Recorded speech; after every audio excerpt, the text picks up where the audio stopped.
Pilturinn hefur fengið óvænta átyllu til að heimsækja Sigrúnu Maríu.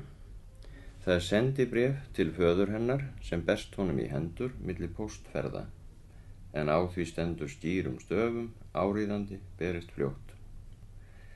Hann leggur af stað með bréf þetta á björtum og svölum einmánaðardegi, fer úr sokkunum hjá ánni og veður yfir, en þykir vatnið ekkert kalt. Þegar hann nálgast bæinn eða öllu heldur reisulegt hús með bikað þak, hvítmáluð þil, stóra glugga og forláta veðurvita á bustinni, verður hann harla óframfærinn að nýju og fer að hugsa rauðar og sepóttar bætur á gúmmískónum sínum. Húsbóndinn kemur sjálfur til dyra, þrekinn og sköllóttur með dálitla hárló ofan á nefbroddinum og fégkróka í augum. Hann tekur bréfinu heldur önuglega, þykist þekkja hrafnasparkið hans Brandsgamla á þúfu, en býður þó piltinum inn í gestastofu, bendir honum á stól öðrum megin við borðið, sest sjálfur andspænis honum og rífur upp bréfið. Heill og sæll, frændi minn, las hann upphátt. Guð gefi að þessar línur hitti þig og þína við góða líðan. Já, hvort það er frá honum Brandigamla.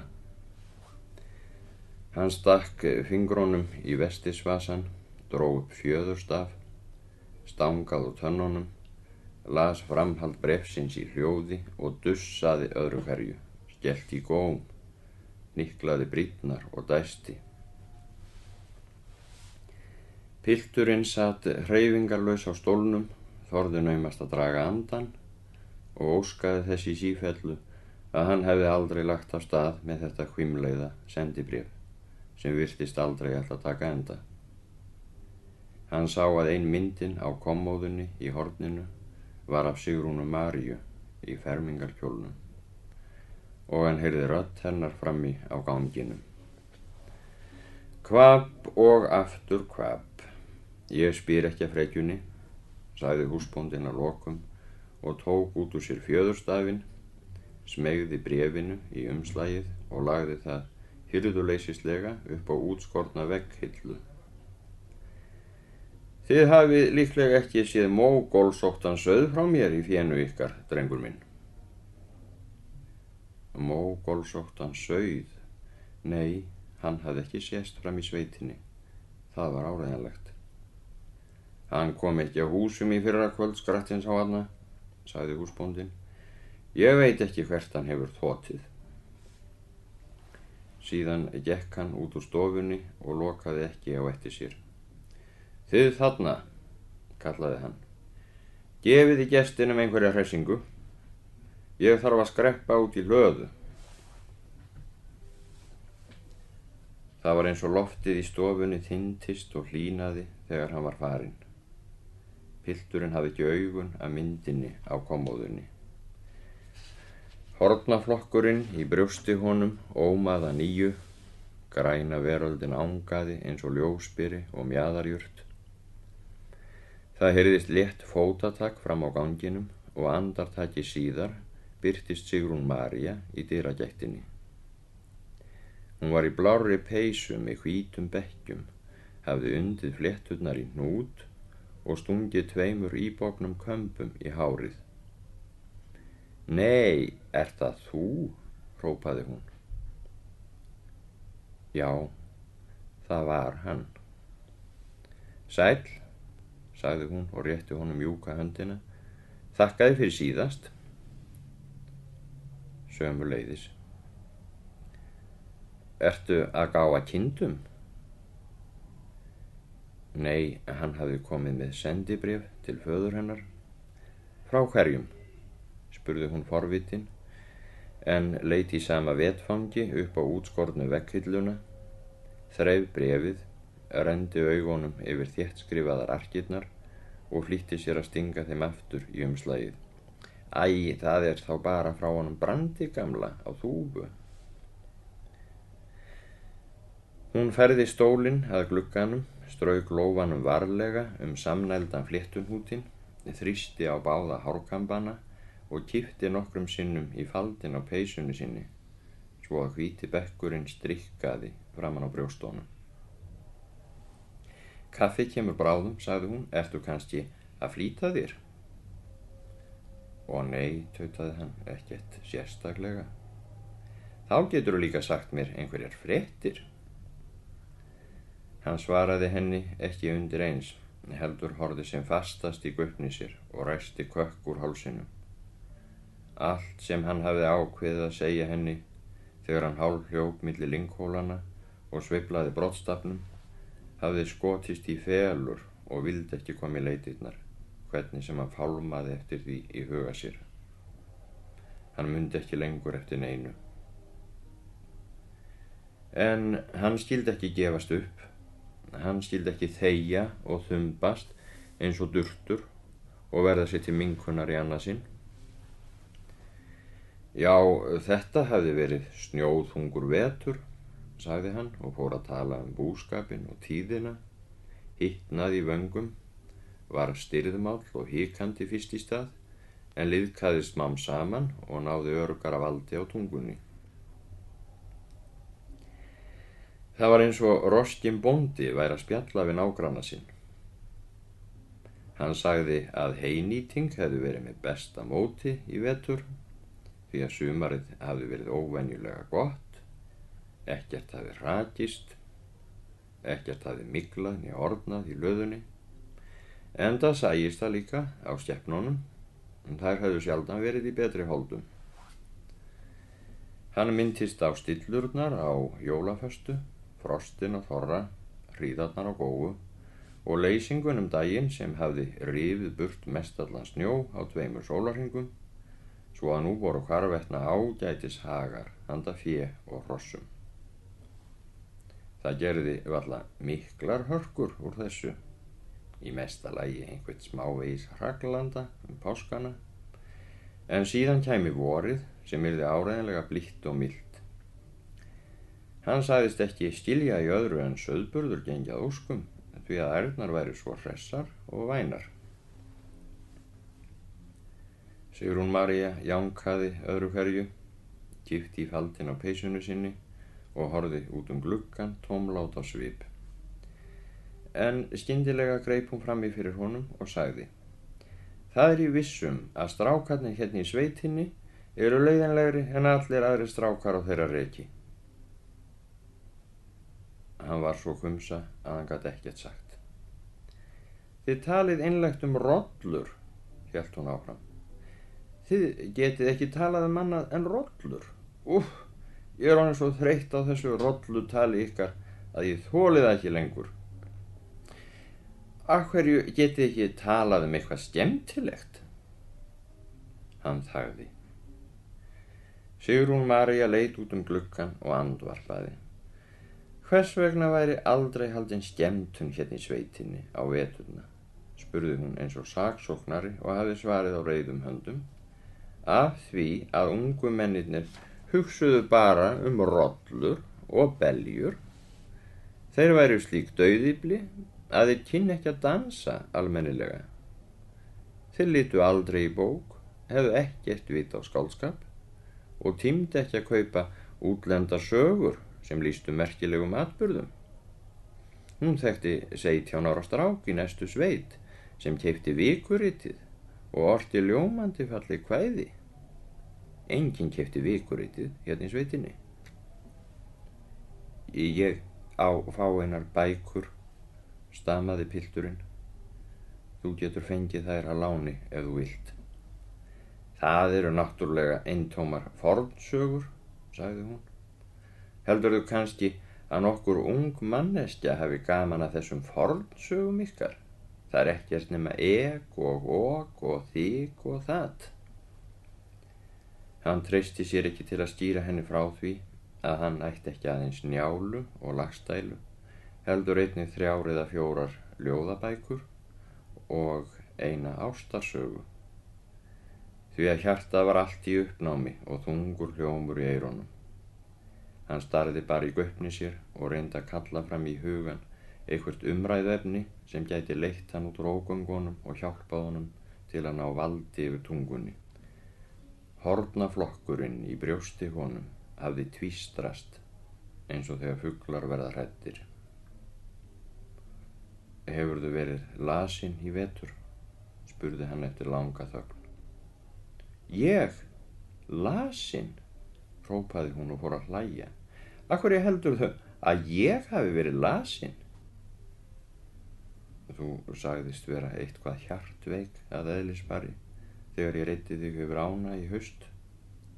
Ég? Hjartveik? Nei, nú ertu farin að skálda. Hún vissi ekki hvert hún átti að komast, tók bakföll á stólnum og geislaði öll á kátínu. Hjartveik, sagði hún. Aldrei hef ég nú heyrt annað eins. Hvernig í óskupunum ætti ég að vera hjartveik, kollungmanneskja? Og þegar hún hafði hlegið dátt að þessari fjarstæðu, gat hún ekki stillt sig að ganga til dyrana og stinga höfðinu fram í gættina. Mamma, kallaði hún. Hann Guðmundur heldur að ég sé eitthvað hjartveik að eðlisfari. Í sömu svifum kom móðir hennar með kaffið, hinkraði ögn í stofunni og spurði gestinn tíðinda. Henni lék forvitna á að vita hvort kýrnar hefðu komist í sæmilega nyt við burðinn, hvort Doði hefði gert nokkuð vart við sig og hvort þau hefðu öll verið hraust í vetur. Já, svaraði pilturinn, þau hefðu öll verið hraust. Það var gott að heyra. Heilsan er svo dýrmæt, sagði hún og kinkaði kolli, gekk aftur til verka sinna í eldhúsinu og hallaði á eftir sér hurðinni. Það var hljótt í stofunni. Myndirnar á kommóðunni urðu annarlegar á svip og loftið hafði aftur kólnað og þykknað. Pilturinn dreifti á sjóðheitu kaffinu og leit hvorki til hægri né vinstri. Sigrún María sat einnig hreyfingarlaus á stólnum við gluggann og melti ekki orð frá vörum. Hann fann að hún horfði stöðugt á rauðar, sebóttar bæturnar á gúmískónum, svo að hann roðnaði af blygðun, svitnaði í kollvikunum, dró að sér fæturna og klemmdi þá saman. Guð minn góður. Hefði hann aðeins verið á almennilegum skóm. Það var allt að kenna þessum rauðu, skjannalegu bótum. Heyrðu, sagði hún, þú smakkar ekki á lummunum? Jó, svaraði hann og reyndi að stilla kippina kringum munnin.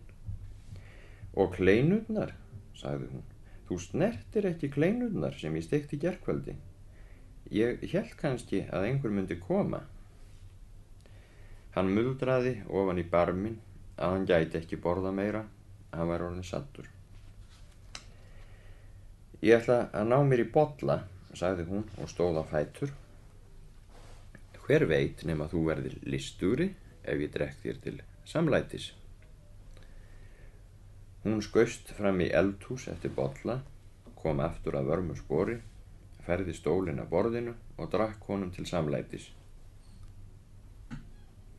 Eru kleinurnar mínar vondar? Spurði hún. Nei, svaraði hann.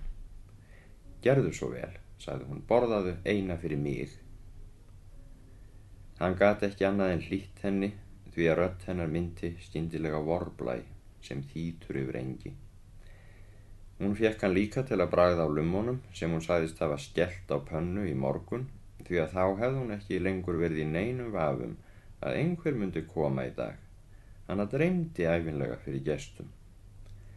Og þegar þau voru búin að drekka, vildi hún fá að líta í bollan hans, ef stékynni að hún sæi eitthvað merkilegt. En það var ekkert merkilegt að sjá í bollanum, því að rjóminn í kaffinu hafði eyðilagt allar rósirnar. Skelfingar auli gat hún verið að mun ekki eftir þessu í tæka tíð.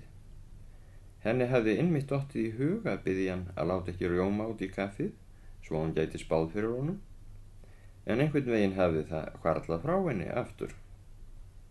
Jæja, sleppum því. Kannski ættu þau að koma í rambús eða svartapétur.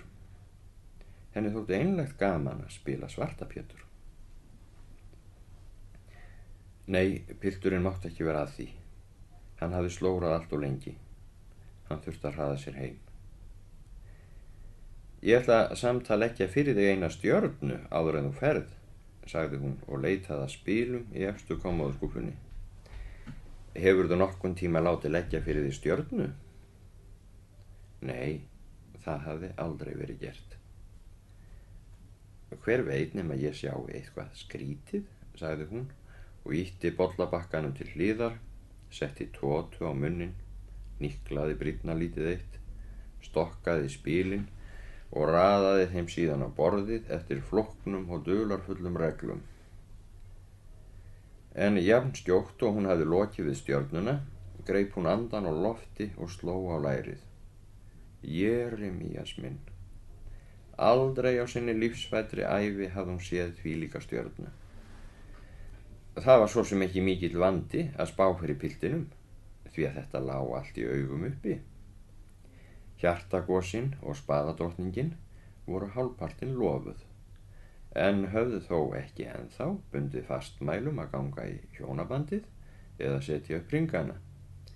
Hjartagosinn var fátækur eins og á stóð, en mundi líklega verða fyrir óvæntu happi, taka arf eftir fjarskyldan ættingja eða fá allt í einu peningabréf frá einhverjum dánumanni. Spaðadrottningin virtist aftur á móti vera í góðum efnum, enda hafði hún ekki stundlega frið fyrir biðlum á ýmsum aldri. Sko, þarna voru gosar og kóngar allstaðar í kringum hana. En hún kærði sig ekkert um þá. Hún gerði bara gys að þeim og leit ekki við öðrum en hjartagossanum. Þau mundu líklega opinbera trúlofun sína eftir nokkra mánuði og hefja búskap á góðri jörð að 2 eða 3 árum liðnum. Já, hérna, hvílík stjarna. Það voru 4 börn hjá drottningunni. Pilturinn hlustaði kafrjóður á spádóminn, gleymdi bótunum á gúmískónum sínum og stalst til að líta á Sigrúnu Maríu. Hún var einnig rjóð í vöngum og græni kembingurinn í augum henni skaut frá sér heitum, glampandi leiftrum. Hún tók spilin af borðinu og lét þau aftur í efstu kommóðuskúffuna. En þegar hún sá að pilturinn stóð á fætur og sýndi á sér fararsnið, mundi hún eftir því að hann hafði ekki ennþá litið á myndirnar. Sjáðu, sagði hún, þessi mynd er af mér í fermingarkjólnum. Þekkirðu mig kannski? Jú, hann þekkti hana. En finnst þér ekki að ég hafi breyst? Spurði hún. Ég var svo horuð og krakkaleg þegar ég fermdist. Jú, svaraði hann. Hún hafi breyst. Og þarna er myndin af afa og ömmu á klaustri, sagði hún og gægðist yfir öxlunum svo að andardráttur hennar lék vanga hans.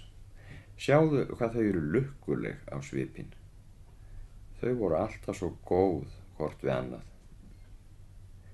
Hann titraði allur af fögnuði og fann hjartað kippast í brjósti sér. Hún stóð grafkyrr við hlið hans langa stund, andaði hraðara en áður og horfði eins og hann á myndina af afa og ömmu á klaustri. Hann var að því kominn að taka utan hana, hjúra sig að henni, fela sig við barm hennar og hvísla, ég elska þig, þinn til dauðans. Þegar hún færði sig frá honum, brá hendinni fyrir munnin og resti sig.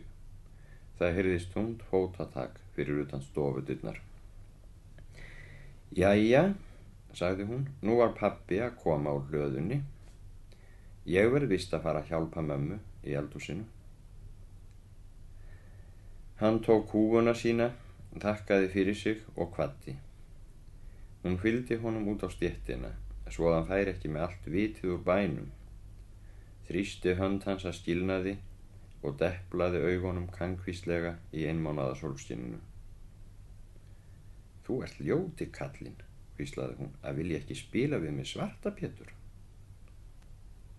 Við getum kannski farið í Svarta Pétur einhvern tíma seinna, stamaði hann. Já, auðvitað, samþykti hún. Seinna. Síðan gekk hann heimleiðis milli lynghólanna og reyndi að ráða fram úr öllum þeim gátum sem þetta ferðalag hafði lagt honum á hjarta. En hann var svo ringlaður í kollinum að ein lausnin stangaðist á við aðra. Stundum þóttist hann vissum að Sigrún María elskaði hann og teldi sig heitbunna honum. Stundum hélt hann að hún hefði einungis haft hann að leiksoppi. Henni þætti hann leiðinlegur, hann væri óttalegt dauðyfli, kynni ekki að dansa, hefði ekkert vit á almennilegum bókum og gæti naumast komið fyrir sig orði án þess að svitna og roðna. Og stundum tók hann viðbragð, sveiflaði broddstafnum og söng, því að Sigrún María hafði lesið framtíð þeirra í spilastjörnunni. Þau mundu opinbera trúlofun sína eftir nokkra mánuði, hefja því næst búskap á góðri jörð og eignast 4 mannvænleg börn. Hún hafði sjálf roðnað og farið hjá sér þegar hún las framtíð þeirra í stjörnunni. Síðan hafði hún bent honum á myndin af afa og ömmu á klaustri, gekkst yfir öxlunum, andað á vanga hans og sagt: þau voru alltaf svo góð hvort við annað. Hann fór úr sokkunum hjá ánni og óð út í strauminn, tæran og glitrandi í sólskininu. En vatnið var svo kalt að hann sveið í fæturna og beit á jaxlinn. Botnmölin kitlaði hann ekki í iljarnar, eins og þegar hann óð yfir ána í morgun, og vorhljóðið í straumnum hafði sennilega verið misheyrð, því að niðurinn var eintóna og daufur. Hann mundi ekki eftir neinum ættingja sem væri kominn á grafarbarminn og hefði í hyggju að arfleiða hann að eignum sínum. Hann þekkti öngvan sem væri líklegur til að senda honum peningabréf, svo að hann gæti brugðið sér til gullsmiðsins í þorpinu, keypt trúlofunarhringa og